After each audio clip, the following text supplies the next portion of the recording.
the men's MAC basketball tournament tipped off this morning with both Toledo and Bowling Green competing. Now, for the first time since 2007, Toledo is the #1 seed in the MAC tourney. Rockets start quickly. MAC Player of the Year Marion Jackson is there for the three. Toledo opens the game on a 10-0 run, but after that, close the rest of the way. Game tied. Spencer Littleson for the three. Toledo up 7 at halftime. Second half action.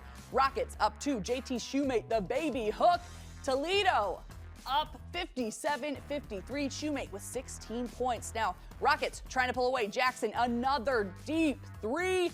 10-point lead. Marion with 29. 5.6 seconds left after Jackson made 2 free throws. Cardinals, last chance. Jaron Coleman goes the length of the floor.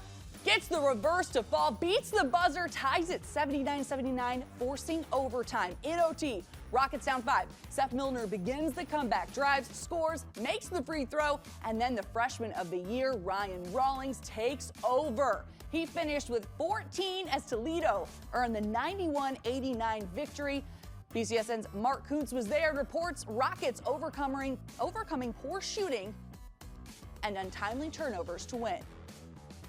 Throughout this season, Rockets head coach Todd Kowalczyk has said there's not that big of a difference between the #1 team and the #8 team in the Mid-American Conference. That was certainly on display this afternoon as Ball State, the 8 seed, took the Rockets to overtime just 6 days after U2 had beaten Ball State by 19. And while Marion Jackson, the MAC Player of the Year, came up big in regulation, in overtime, it was the MAC Freshman of the Year, Ryan Rawlings, scoring 7 of his 14 points to give Toledo the victory. He made some big plays. And he's a very confident individual with really good feel and can score in a lot of ways. And he can really play downhill. He's a big time player. We expect him to make plays like that. That's exactly what he did.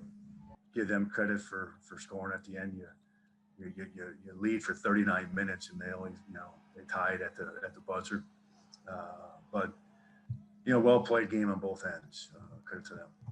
Well, let's face it. I mean, the hardest game to play is that first one.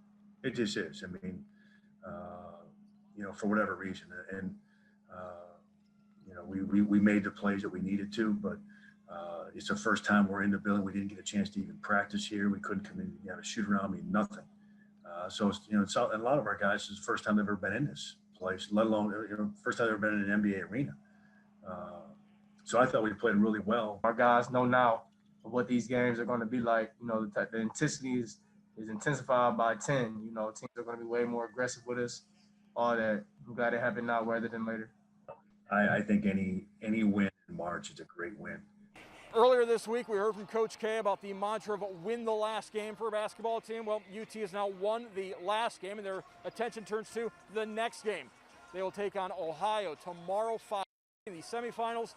The Bobcats beating Kent State in their quarterfinal matchup. In the one regular season meeting between the two, Toledo won easily. In Cleveland, Mark Kuntz, BCSN.